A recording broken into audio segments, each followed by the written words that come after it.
Silicon Mobile సమర్పిస్తున్న business breakfast కి స్వాగతం. Abdul Kalam people's president, teacher president గా అందరికీ సుపరిచితులై ఒక రాష్ట్రపతి కూడా అందరి అభిమానాన్ని అందరి ప్రేమను పొందగలుగుతారని రుజువు చేసిన వ్యక్తి. సో అబ్దుల్ కలాం ఇక లేరు. ఆయన ఆత్మకు శాంతి కలగాలని ప్రార్థిస్తున్నాం. అలాగే ఆయన ఒక అద్భుతమైన జీవితాన్ని గడిపారు. అందరికీ ఆదర్శప్రాయమైన జీవితాన్ని, స్ఫూర్తిదాయకమైన జీవితాన్ని గడిపారు. ఆయన జీవితాన్ని, ఆయన స్టోరీని ఇన్స్పిరేషన్గా తీసుకొని మనందరం ముందుకు సాగే ప్రయత్నం చేద్దాం.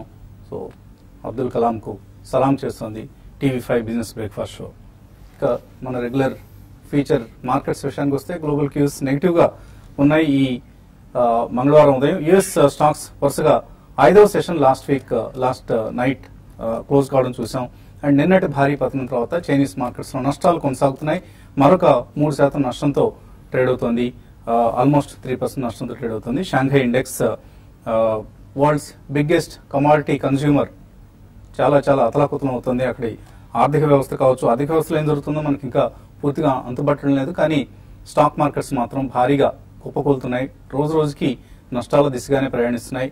సో లాస్ట్ 1 year లో మనం చూసిన ఒక బబుల్ ఏదైతే ఉందో ఆ బబుల్ పూర్తిగా బర్స్ట్ అవుతోంది.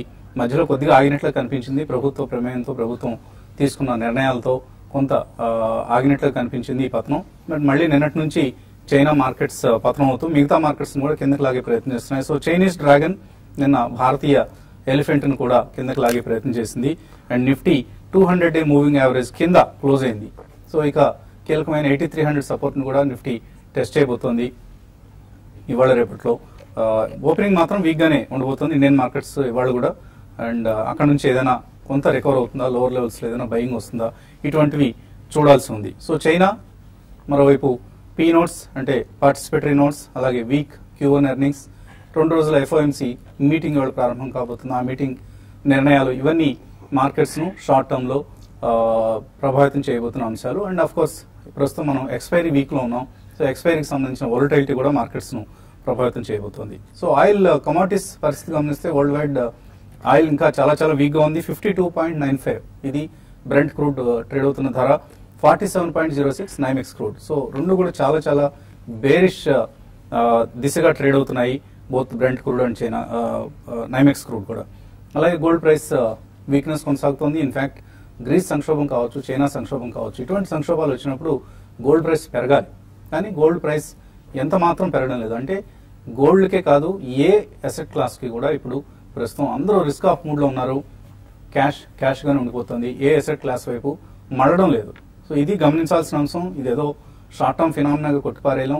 బహుశా దీనికి medium to long term impact కూడా ఏదైనా ఉంటుందా? గ్లోబల్ గ్రోత్ స్టోరీ ఓవరాల్ గా, ఇండియన్ గ్రోత్ స్టోరీని పక్కన పెడితే అసలు గ్లోబల్ గ్రోత్ స్టోరీయే దెబ్బతినే అవకాశం కనిపిస్తుంది. డీఫ్లేషన్ ఫియర్స్ వరల్డ్ వైడ్ వ్యాపిస్తున్నాయి. ఒకవేళ కమోడిటీ ప్రైసెస్ మరింతగా పతనవుతూ ఉంటే మాత్రం డీఫ్లేషన్ అనేది ప్రమాదకరమైన జబ్బుగా అంతర్జాతీయ ఆర్థిక వ్యవస్థలను కుదిపోయబోతోంది. సో ఈ అంశాలను జాగ్రత్తగా గమనించాలి. మనం హడావుడిగా ఎక్కడో చోట ఇన్వెస్ట్ చేద్దామన్న ఉద్దేశంతో ఎవరు ఇన్వెస్ట్మెంట్స్ మాత్రం డెసిషన్స్ తీసుకోవద్దు. సో FIS బిహేవియర్ గమనిస్తే 860 crores స్టాక్స్ ను FIS నిన్న అమ్మారు. డొమెస్టిక్ ఇన్స్టిట్యూషనల్ ఇన్వెస్టర్స్ సుమారుగా 229 కోట్ల రూపాయల స్టాక్స్ ను కొనటం చూసాం. సో డెలివరీ బేస్డ్ సెల్లింగ్ కనిపించింది. లూపిన్, L&T, యాక్సిస్ లాంటి వాటిలో. అలాగే యాక్సిస్ బ్యాంక్ లో 200 crores స్టాక్స్ ని FIS అమ్మారు. అలాగే ICICI, టాటా మోటార్స్, ఇటువంటి బ్లూ చిప్స్ అన్నింటిలో డెలివరీ బేస్డ్ సెల్లింగ్ చూస్తున్నాం మనం. ఇది ప్రస్తుతానికి కొన్ని డిఫెన్సివ్ సెక్టర్స్ ఇంకా స్ప్రెడ్ కాలేదు. రేపు అవి కూడా సెల్లింగ్ కు గురయ్యే అవకాశం ఉంది. ఆల్రెడీ మనం చూస్తాం లూపిన్ లాంటి కౌంటర్లో భారీ సెల్లింగ్ చూసాం నిన్న, delivery based selling. So markets లో ఇటు F&O వాల్యూమ్స్ భారీగా నమోదవుతున్నాయి. బ్లూ చిప్ కౌంటర్స్ లో డెలివరీ బేస్డ్ సెల్లింగ్ జరుగుతోంది. ఇది కొద్దిగా ప్రమాదకరమైన సూచన. సో దీన్ని అర్థం చేసుకునేంత వరకు మనం, ఎందుకంటే చైనీస్ మార్కెట్స్ లో చూసాం లాస్ట్ 1 month లో $4 trillion మన మార్కెట్ క్యాప్ మొత్తం చూసినా కూడా $2 trillion కూడా లేదు. సో చైనాలో ఓన్లీ 1 month లో $4 trillion మార్కెట్ క్యాపిటలైజేషన్ తుడిచిపెట్టుకుపోయింది. కమాడిటీ ప్రైసెస్ గమనిస్తే LME లండన్ మెటల్ ఎక్స్చేంజ్ లో copper price last June 12th నుంచి చూస్తే ఆల్మోస్ట్ 12% నష్టపోయింది. 5200 ప్రస్తుతానికి టన్ను కాపర్ ట్రేడ్ అవుతుంది. అల్యూమినియం 6% కంటే ఎక్కువ నష్టపోయింది. ఐరన్ ఓర్ ప్రైసెస్ $120 టన్ను ఉండేవి కాస్త ఇప్పుడు $50 పడిపోయాయి. అలాగే గోల్డ్ ప్రైస్ మనందరికీ తెలిసిన, అందరం ఫాలో అయ్యే కమాడిటీ గోల్డ్ భారీగా పతనమైంది. ఇవన్నీ కూడా వరల్డ్ లో ఒక డిఫ్లేషనరీ ట్రెండ్స్ కు దారి తీసే పరిస్థితులు. సో ఒకవేళ ఇది నిజంగానే డిఫ్లేషన్ వైపు వెళ్తే మాత్రం ఇప్పుడు అప్పుడే వరల్డ్ ఎకానమీస్ కోలుకోలేవు, అండ్ ఇండియన్ ఎకానమీ కూడా దీని ప్రభావానికి గురవుతుంది. అది మనం గమనించాల్సింది. ఎందుకంటే మనం ఎక్స్పోర్ట్ అన్ని కూడా డెవలప్డ్ కంట్రీస్కి వెళ్తూ ఉంటాయి, అమెరికా కావచ్చు, యూరోప్ కావచ్చు, ఇటువంటి కంట్రీస్కి. అక్కడికి వెళ్ళే ఎక్స్పోర్ట్స్ ఆగిపోతే మనం ఇంపోర్ట్ బిల్ ఎలాగో కట్టుకోవాల్సి వస్తుంది. సో మళ్ళీ ట్రేడ్ డెఫిసిట్ గందరగోళం అయ్యే పరిస్థితి ఉంటుంది. సో ఇవన్నీ జాగ్రత్తగా గమనించాలి. హడావుడిగా ఎవరు ఎటువంటి ఇన్వెస్ట్మెంట్ డెసిషన్స్ తీసుకోవద్దు. నిన్న కూడా మనం చూసాం, మార్కెట్ 550 పాయింట్లు పడేసరికి అందరూ హడావుడిగా ఫోన్లు చేశారు, ఏం కొనమంటారు, ఇది మంచి టైం కదా కొనుక్కోవడానికి, మీరు చెప్తుంటారు కదా పడిపోయినప్పుడు కొనుక్కోవాలని. సో అంత హడావుడిగా కొనే మార్కెట్ కాదు ఇది. కొద్దిగా వేచి చూసి వెయిట్ అండ్ వాచ్, అలా అని చెప్పేసి పూర్తిగా మార్కెట్స్ దూరంగా ఉండమని కాదు, బట్ చాలా కేర్ఫుల్గా స్టడీ చేసిన తర్వాతే బయింగ్ డెసిషన్స్ తీసుకోవాలి. అలాగే ప్యానిక్ సెల్లింగ్ డెసిషన్ కూడా మార్కెట్స్ పరిస్థితిని ఒకసారి సద్దుమణిన తర్వాత అప్పుడే సెల్లింగ్ డెసిషన్స్ అయినా తీసుకోవాలి. ఇది సో కేర్ఫుల్గా ఉండాల్సిన సమయం అనేది గుర్తుంచుకోవాలి. మార్కెట్స్ పరిస్థితి గురించి మాట్లాడడానికి అనలిస్ట్ సిద్ధంగా ఉన్నారు. సో చాలా కలకలం జరుగుతుంది మార్కెట్స్లో. రకరకాల ఫ్యాక్టర్స్ ఒకటి పోతే ఇంకొకటి వస్తున్నాయి. నెగిటివ్ న్యూస్ ని ఇప్పుడు మళ్ళీ మార్కెట్స్ పరిగణలోకి తీసుకుంటున్నాయి. సో ఎటువంటి ట్రెండ్ చేంజ్ మీరు గమనిస్తున్నారు? యా, బేసికలీ చాలా వెయిట్ అండ్ వాచ్ మోడ్ లోనే మనం ఉండాలండి. ఎందుకంటే గ్లోబలీ క్యూస్ అంత ఆశాజనకంగా లేవు. Definitely American markets almost 5 to 6 days continuously పడ్డం అనేది కూడా ఈ మధ్య కాలంలో చూడలేదు. అండ్ దాని స్పిల్ ఓవర్ ఎఫెక్ట్ అనేది అన్ని దేశాల మీద ఉంటుంది. Because China is actually imploding itself. చైనాలో ఎకానమీ కానివ్వండి, మీరు మెన్షన్ చేసినప్పుడు ఇప్పుడు stock market is one story అండి. స్టాక్ మార్కెట్ పతనం మేజర్ గా అన్ని దేశాల మీద ప్రభావితం చూపించారు. కానీ చైనీస్ ఎకానమీ వీక్నెస్ అనేది డెఫినెట్లీ కమోడిటీస్ అండి. China is being now compare to a octopus. దాని టెంటకల్స్ అన్ని స్ప్రెడ్ అయితే కమోడిటీ ప్రైసెస్ డెఫినెట్లీ ఇప్పటికే చాలా పతనం. ఇక్కడ నుంచి ఇంకెంత లోకి వెళ్తాయి అనేది మనం తెలియదు. So there's almost about 1/3 of the world is commodity producing countries and like maybe African continent kanindi, Australia kanindi, South America lo Brazil iటువంటి Russia, ఇవన్నీ కూడా commodity producers. So basically our economies they live on commodity production and exports. So అటువంటి వాటిలో definitely prices క్షీణత అనేది it will have its own say on the domestic economies. So వాళ్ళ purchasing power భారీగా పడే అవకాశం ఉంది. సో దీని స్పిల్ ఓవర్ ఎఫెక్ట్ అనేది డెఫినెట్లీ వెస్టర్న్ ఎకానమీస్ మీద కూడా ఉంటుంది.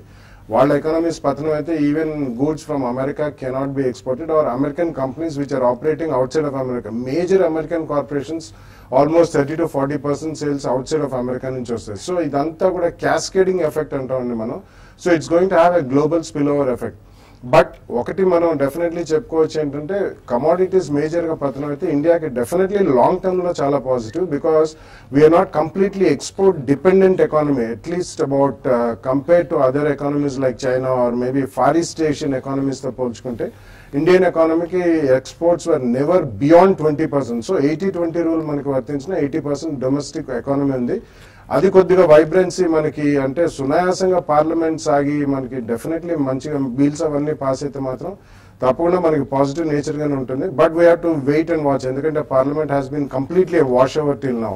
So politicians mindset should definitely change for the progress of the country అండి. సో ఇవన్నీ మనం పరిగణనలో తీసుకుంటే బీ ఎక్స్ట్రీమ్లీ కాషియస్. మీరు ఇప్పుడే మెన్షన్ చేశారు, we have been stating the same thing. August 15th result season అయిన తర్వాత కూడా చాలా ఆపర్చునిటీస్ వస్తాయి. తొందరపడి బల్క్ మనీ కమిట్ చేయాల్సిన అవసరం లేదని పదే మనం లాస్ట్ 10 to 15 days నుంచి కూడా చెప్తున్నాను. We still maintain the same stand అండి. సో ఇటువంటి ట్రేడింగ్ ఐడియాస్ ని సమన్వయిస్తారు.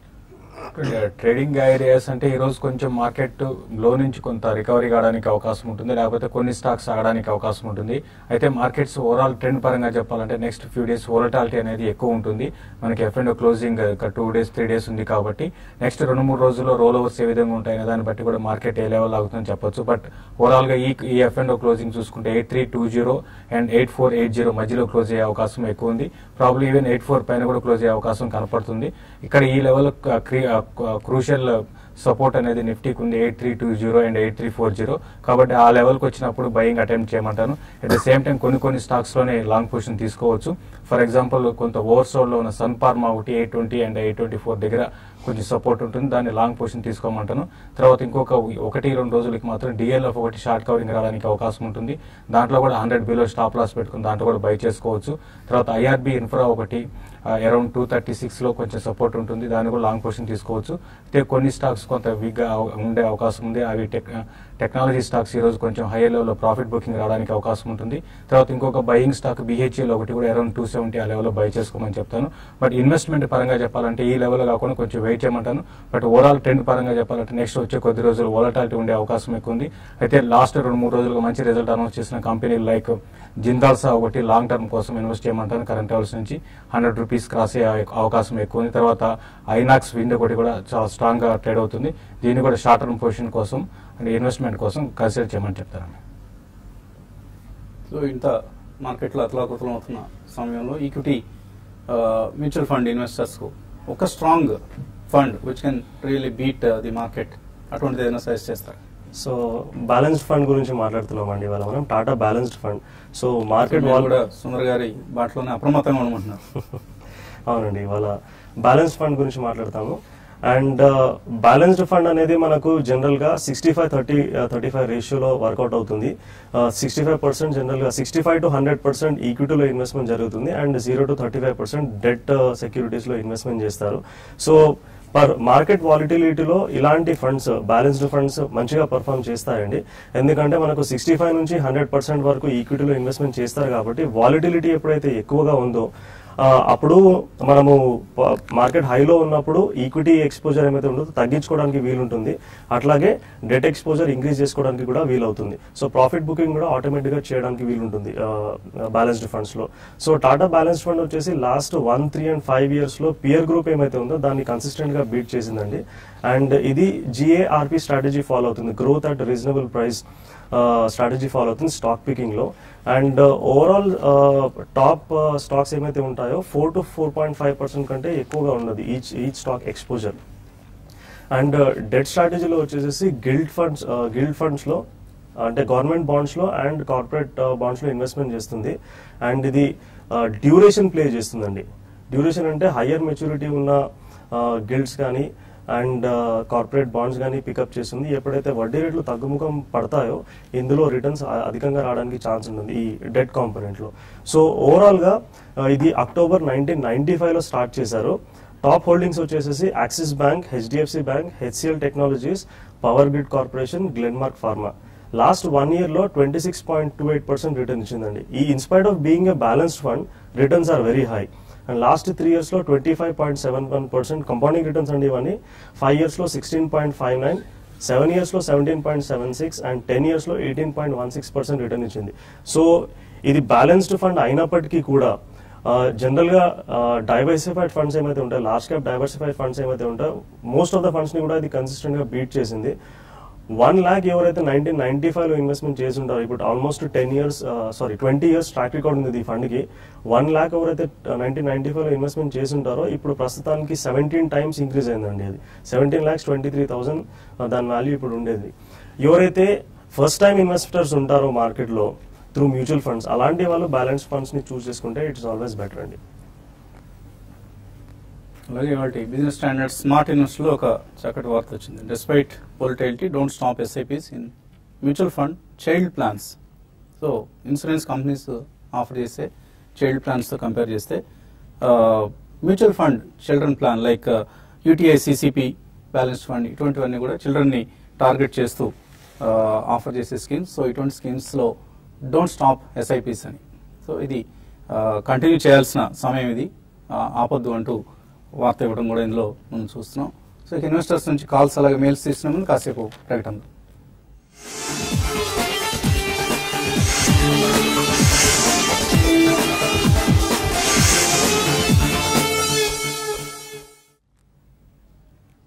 సెల్కాన్ మొబైల్ సమర్పిస్తున్న బిజినెస్ బ్రేక్ఫాస్ట్ షోకి తిరిగి స్వాగతం. SGX నిఫ్టీ 8366 దగ్గర కొద్దిగా పాజిటివ్ గా ట్రేడ్ అవుతుంది. Maybe flat to slightly positive opening markets సిద్ధమవుతున్నాయి నిన్నటి భారీ నష్టాల తర్వాత. కాలర్స్ లైన్ ఉన్నారు. మొదటి కాలర్ సురేంద్ర హైదరాబాద్ నుంచి. హలో సార్, నా పేరు సురేంద్ర సార్. అరేండి. మేము టాటా స్టీల్ లో 310 చొప్పున తీసుకున్నాం సార్. ఫ్యూచర్ దాని పరిస్థితి ఏమంటారు సార్? అది టాటా స్టీల్ ఎంత అంటే మీరేంటి షార్ట్ టర్మ్ కోసం తీసుకున్న స్టాక్ ఇది? అవును సార్, ఈ లాంగ్ టర్మ్ కోసం తీసుకున్నాము. Short term and long term ఒకటేలాగా అనిపిస్తున్నాయి ప్రస్తుతానికైతే commodity stock Tata steel. Commodities చాలా వీక్ గా ఉన్నాయండి, ఈవెన్ గ్లోబల్ గా కూడా వీక్ ఉన్నాయి. కాబట్టి మనం మార్కెట్ లో చూస్తున్నాం టాటా స్టీల్ కూడా చాలా వీక్ ఉంది. అయితే ఈసారి రిజల్ట్ చూడండి, రిజల్ట్ తర్వాత అరౌండ్ 240 ఆ లెవెల్ కొంచెం ఆగొచ్చు. మీరు లాంగ్ టర్మ్ కోసం అయితే మీరు క్లోజర్ గా మీ లెవెల్ కి వచ్చినప్పుడు ఎగ్జిట్ కమ్మంటారండి. ఇన్వెస్ట్మెంట్ కి సైకిల్ ఇప్పట్లో చేంజ్ అయ్యే అవకాశం కనపట్లేదు. అయితే ఒక మధ్య మధ్యలో ట్రేడింగ్ బౌన్సెస్ వస్తే బౌన్స్ వచ్చినప్పుడు మీరు ఈవెన్ మీ 310 రావడానికి కూడా కొంచెం టైం పట్టొచ్చు. బట్ వెయిట్ చేయండి, కొంచెం వెయిట్ చేసి ర్యాలీస్ లో ఎగ్జిట్ కమ్మని చెప్తానండి. రవీంద్ర పశ్చిమ గోదావరి జిల్లా నుంచి. హలో సార్, నమస్తే అండి. బాలాజీ గారు, నేను నా దగ్గర SBI smart transformer, SBI life smart transformer 3 ఉన్నాయి సార్. 3 యూనిట్లు ఉన్నాయి. ఒక్కొక్కటి ప్రీమియం 50,000. 5 సంవత్సరాలు 5 ప్రీమియంలు కట్టేసాను సార్. లాకిన్ పీరియడ్ అయిపోయింది. ఇప్పుడు ఇవి 50,000 ఒక్కొక్కటి సుమారుగా లాభంలోనే ఉన్నాయి. వీటిని మేము ఏం చేయాలి, ఉంచుకోవడం బెటరా లేకపోతే సరెండర్ చేయడానికి ఏమన్నా మార్గం ఉందా, లేకపోతే ఏం చేస్తే బాగుంటుందో కాస్త బాలాజీ గారిని చెప్పండి సార్. షూర్ అండి. మీకు డబ్బులు అవసరం ఉన్నాయండి నెక్స్ట్ 5 years లో?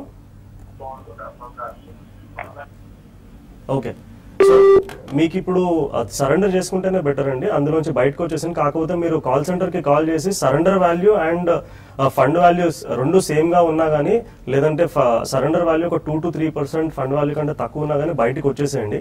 సరెండర్ వాల్యూ కనుక 10% అంటే 90% ఉంది సరెండర్ వాల్యూ అంటే కొంచెం వెయిట్ చేయండి. సరెండర్ వాల్యూ 100% వచ్చేటట్టు.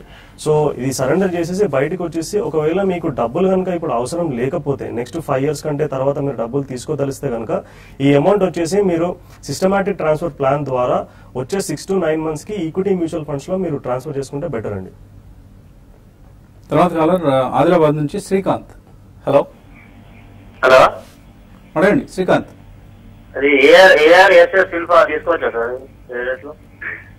ఏఆర్ఎస్ఎస్ ఇన్ఫ్రా కొనుక్కోవచ్చు. నాట్ అ గ్రేట్ ఐడియా అండి. ప్రస్తుతం డెఫినెట్లీ అవాయిడ్ చేస్తాను బెటర్. గతంలో కూడా దీని మీద చాలా కాంట్రవర్సీస్ ఉన్న కంపెనీ. సో బాగా మ్యానిపులేటివ్ టాక్టిక్స్ కూడా గతంలో చూసాం. But I don't think any infrastructure company, కొద్దిగా వెయిట్ చేయండి. దాని తర్వాత ఫండమెంటలీ స్ట్రాంగ్ కంపెనీస్కి వెళ్ళచ్చు. ప్రాబ్లీ లోకల్ అయితే ఎన్సీసీ ఆర్ ఎల్ఎన్టీ ఇటువంటి వాటికి I think it's a better bet.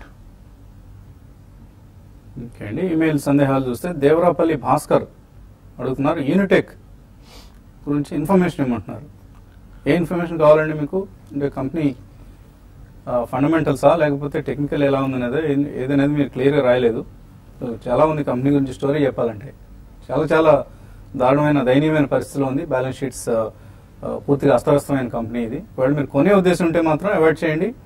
ఏదైనా హై ప్రైస్లో ఇరుక్కుపోయి ఉంటే హోల్డ్ చేయండి. ర్యాలీస్ వచ్చినప్పుడు బయటపడండి.